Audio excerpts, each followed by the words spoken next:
Kate Dibiasky, a Ph.D. student at Michigan State University, sat in the observatory, crunching data from a telescope. She entered coordinates for a celestial object, her eyes glued to the screen. The telescope whirred, locking onto a faint speck. Kate squinted. It was a comet, one she'd never seen before. She double-checked the data, her heart racing. The comet's path was clear. It was heading straight for Earth. In 6 months, it would hit, big enough to wipe out humanity. Kate, a rookie astronomer, had just discovered a planet killer. She ran to her professor, Dr. Randall Mindy, bursting with pride and panic. Randall, a nervous but brilliant scientist, was sipping beer with colleagues. Kate's news sobered him fast.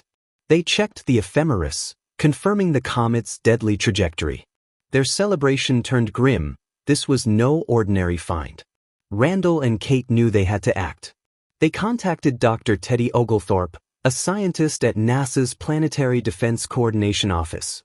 Teddy's team verified the data. The comet, named Dibiasky after Kate, was a global threat. Teddy urged them to report it to Washington, D.C., immediately. Randall and Kate flew to the Capitol, expecting a serious response. Instead, they waited hours in the White House, ignored.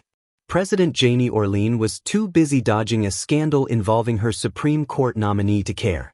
Her son, Jason Orlean, the chief of staff, brushed them off, saying experts would handle it.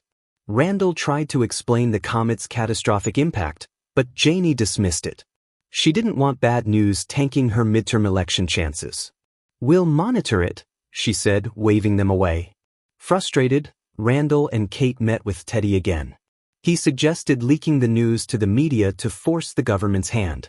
They chose the Daily Rip, a popular TV show hosted by Brie Eventy and Jack Bremer.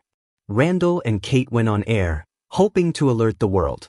Randall, sweating and stammering, explained the comet's threat. Kate, blunt and fiery, shouted, "We're all gonna die." But the hosts kept it light, joking about celebrity breakups instead.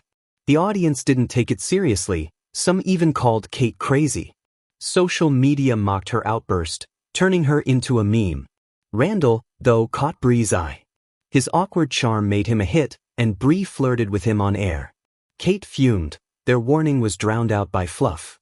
Back at their hotel, Kate scrolled through X, seeing her face plastered on cruel memes. She felt betrayed by the public's apathy. The White House called, furious about the leak. Janie threatened legal action if they kept talking. But the pressure worked. Janie announced a press conference to address the comet. Randall, Kate, and Teddy watched as she revealed a plan. NASA would launch a retired space shuttle with nuclear warheads to deflect the comet. The nation cheered, and Janie's approval rating soared. She needed a hero for the mission, rejecting remote tech for a human pilot to boost optics. The plan seemed solid, and Randall became a media darling. His nerdy charm landed him magazine covers and TV spots. Kate, however, was sidelined, her intensity alienating reporters. She lashed out online, frustrated by the circus. Then an uninvited player entered. Peter Isherwell, the world's third richest man and CEO of Bash, a tech giant. Peter, a cold, eccentric billionaire, met with Janie and Jason. He revealed Bash's AI had analyzed the comet and found it packed with rare minerals worth trillions. Peter proposed a new plan. Instead of blowing up the comet, Bash would use robots to break it into smaller pieces, letting them crash safely and be mined. His algorithms, which could predict everything from health issues to consumer behavior, backed the idea with 96.5% accuracy. Randall was outraged. He confronted Peter at a Bash gala, calling him a greedy businessman. Peter smirked, rattling off personal data about Randall, his divorce, his anxiety meds, even his recent doctor's visit. "You're a lifestyle idealist," Peter said. "You chase pleasure, not truth." Randall felt exposed, his faith in science shaken. Janie, swayed by Peter's wealth and promises of economic booms, canceled the nuclear mission. The 26 rockets already launched turned back. Kate and Teddy protested, but their voices were drowned out. Peter's plan dominated the news, sold as a win for jobs and innovation. Randall, torn, agreed to consult on the project, hoping to steer it right. Kate quit the team, disgusted by the compromise. She moved back to Illinois, working at a liquor store and dating a guy named Yule. She watched the comet grow brighter in the sky, a constant reminder of failure. Randall, now a Bash spokesperson, appeared on the Daily Rip again. He tried to warn viewers about the risks, but Bree and Jack kept it upbeat.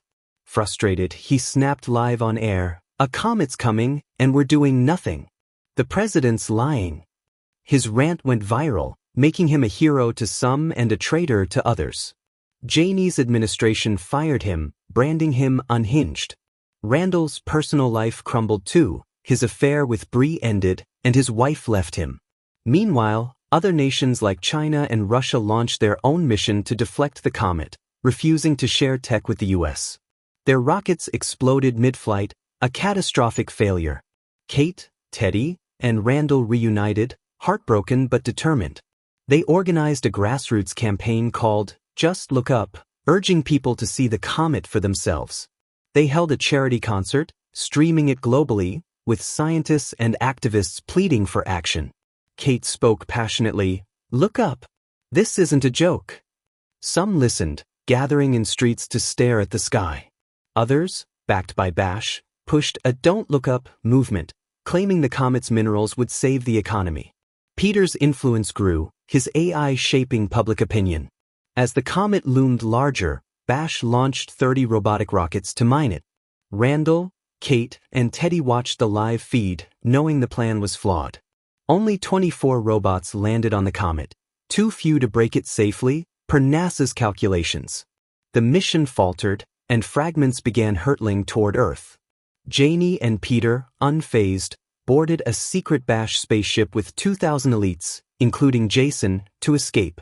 They left the public behind, promising to return when the dust settled. Randall called Kate, urging her to join a bunker, but she refused. "I want to be with people I love," she said. Randall drove to his family's home in Michigan. Kate and Yule joined him, along with Teddy. They sat around a table, sharing a meal, lasagna, wine, laughter. Randall looked at his sons, his ex-wife, and his friends, feeling peace despite the end.